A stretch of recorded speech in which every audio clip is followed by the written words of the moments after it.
जिसे लिखा है पिंकी पॉल ने। मैं हूँ रूबी पारिक आपके साथ। कुकू एफएम, सुने जो मन चाहे।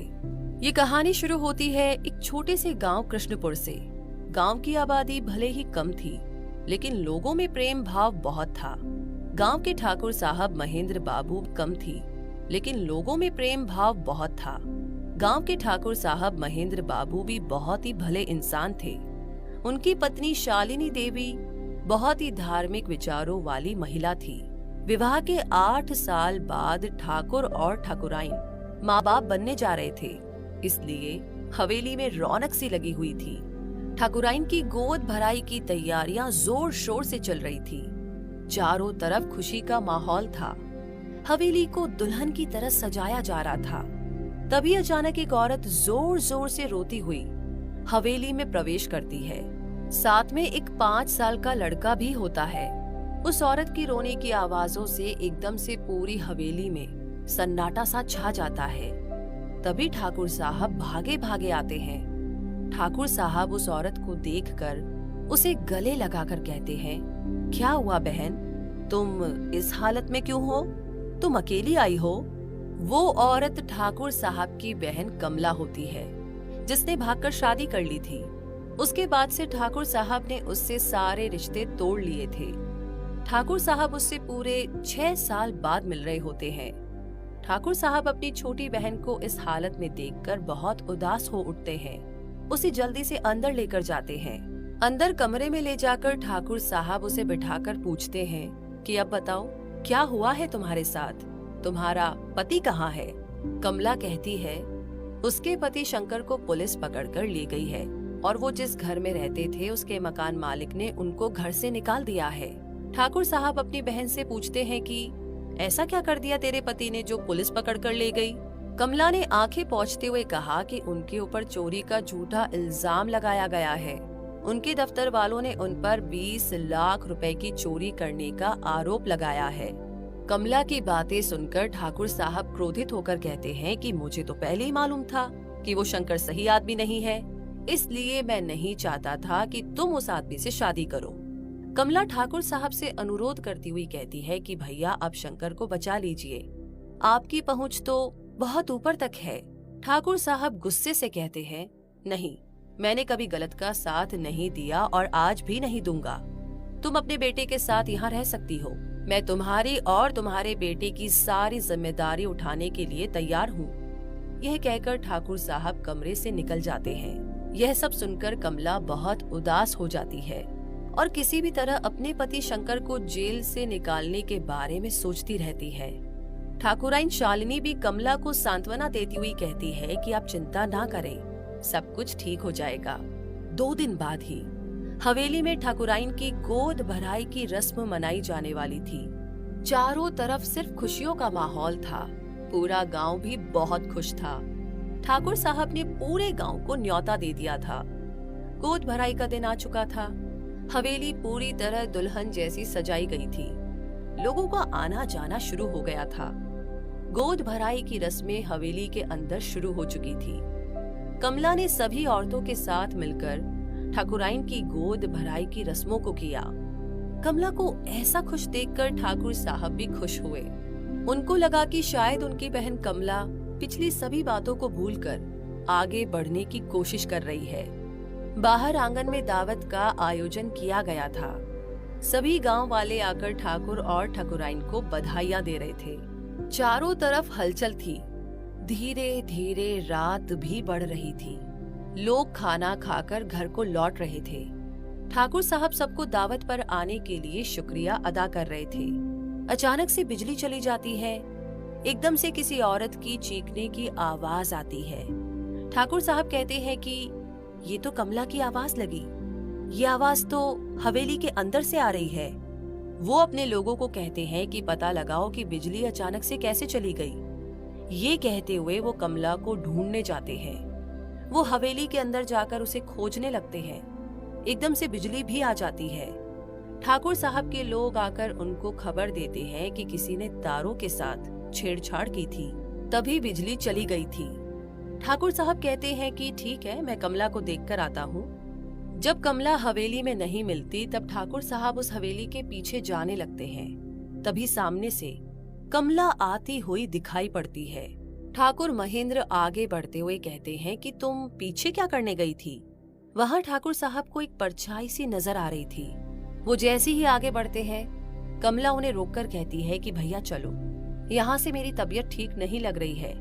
ठाकुर साहब उसे कमरे में ले जाते हैं और पानी का गिलास देते हुए कहते हैं, तुम वहाँ क्यों गई थी? कमला अपने आप को संभालते हुए कहती है कि मैं तो अंदर आराम करने के लिए जा रही थी। तभी एकदम से अंधेरा हो गया तो मेरे मुंह से चीख निकल गई और अंधेरे में मैं रास्ता भूल कर के हवेली के पीछे चली गई। लेकिन मुझे ऐसा क्यों लगा कि वहाँ हवेली के पीछे कोई है? ठाकुर साहब बोल उठे। तभी कमला ने कहा कि वहाँ कोई नहीं था, वो आपको कोई भ्रम हुआ होगा, वहाँ पर मैं अकेली ही थी। ठाकुर साहब कहते हैं कि शायद मुझे ही कोई गलतफहमी हुई होगी। यह कहकर के वो कमरे से निकल जाते हैं। तभी एकदम से कमला कमरे का दरवाजा बंद कर देती है और जल्दी से किसी को फोन करने लगती है। वो सारी रात जगी रहती है। तभी अचानक कोई उसके कमरे के दरवाजे पर दस्तक देता है। वो जल्दी से दरवाजा खोलती है। दरवाजे पर उसका पति शंकर होता है। उसे देखते ही कमला उसको जल्दी से अंदर की तरफ खींचती है और जल्दी से दरवाजा बंद कर देती है। कमला कहती है, तुमको यहाँ आते हुए किसी ने देखा तो नहीं? अच्छा हुआ भैया ने तुमको देखा नहीं जब तुम हवेली के पीछे छिपे थे। शंकर कहता है, ये तो अच्छा हुआ तुम वहाँ पहले पहुँच गई, नहीं तो फिर से जेल की हवा खानी पड़ती। वैसे भी बहुत मुश्किलों से जेल से छुटकारा मिला है। ये तो मेरे दोस्त किशोर ने मदद कर दी, नहीं तो तुम्हारे भैया ने तो मदद करने से तो मना ही कर दिया था। कमला शंकर को पानी का गिलास देते हुए कहती है कि अब आगे क्या करना है? तुम्हारे कहने पर ही मैं यहाँ पर अभी तक रुकी हुई हूँ, नहीं तो जहाँ तुम्हारा सम्मान नहीं वहाँ से मेरा कोई लेना देना नहीं। शंकर कहता है, तुम चिंता मत करो, सब समय पर छोड़ो, बस तुम मेरे कहे अनुसार काम करती रहो, हम जल्दी ही साथ रहेंगे। अभी तुमको तुम्हारे भैया के अजन्मे बच्चे की हत्या करनी है। कमला कहती है, ये क्या कह रहे हो? मेरे से नहीं होगा ये पाप। शंकर चिढ़कर कहता है, तो ठीक है, पड़ी रहो अपने भैया के घर और गुलामी करो, और जब इस हवेली का वारिस आ जाएगा तब तुम जीवन भर उसकी गुलामी कर लेना। और अगर मेरे साथ इस हवेली पर राज करना है तो ये काम तुमको करना ही पड़ेगा। ये सब बोलकर शंकर चुप हो जाता है। कमला कहती है, ठीक है, पर मुझे करना क्या होगा?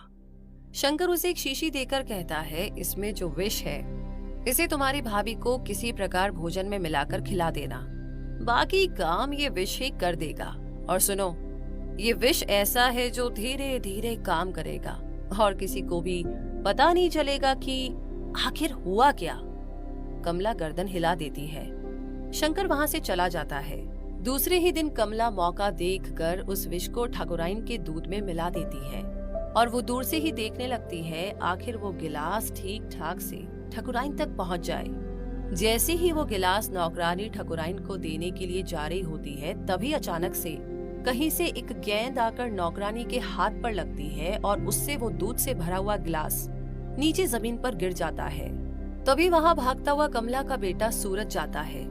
आवाज सुनकर ठाकुर महेंद्र वहाँ पहुँच जाते हैं। कमला भी वहाँ गुस्साई हुई पहुँचती है और सूरज को डांटने लगती है। सूरज जोर जोर से रोने लगता है। ठाकुर साहब कमला को डांट कर कहते हैं, अरे ये तो बच्चा है, इसे क्यों डांट रही हो?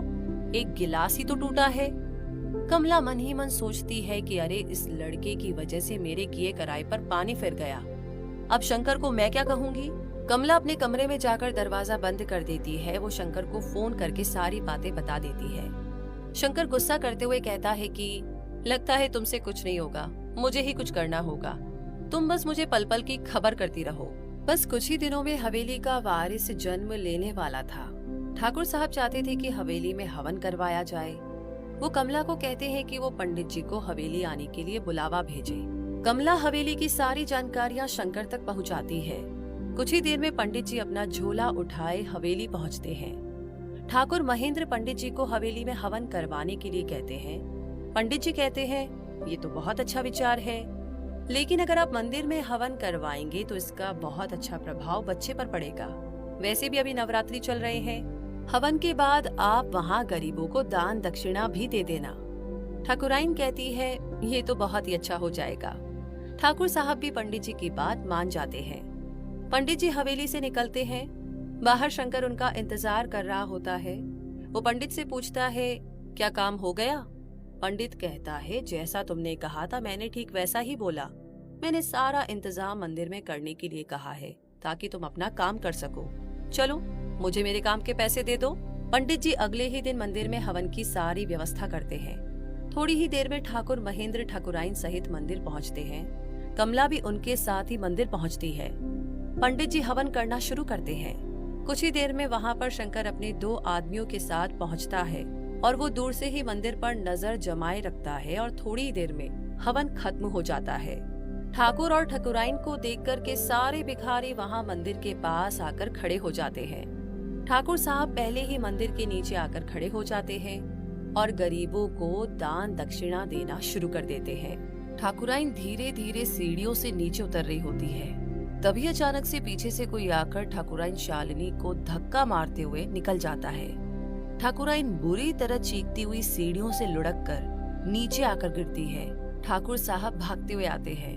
वहाँ कमला रोने का ढोंग करती हुई भाभी भाभी कहती हुई ठाकुराइन के पास आती है।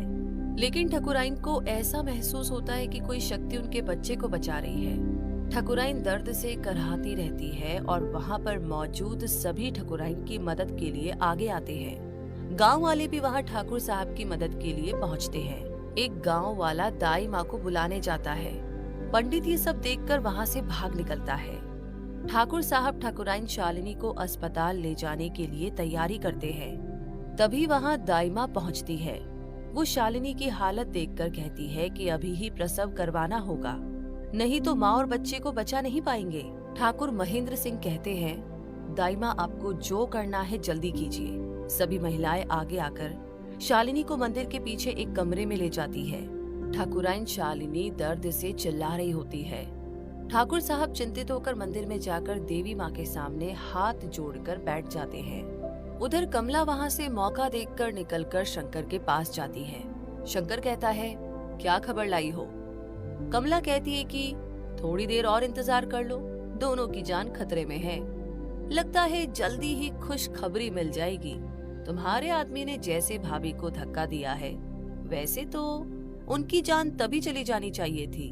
पता नहीं वो अभी भी जिंदा कैसी है। हवेली की सारी खबरें मैं पहुंचाती रहूंगी। ऐसा कहकर कमला वहां से निकल जाती है।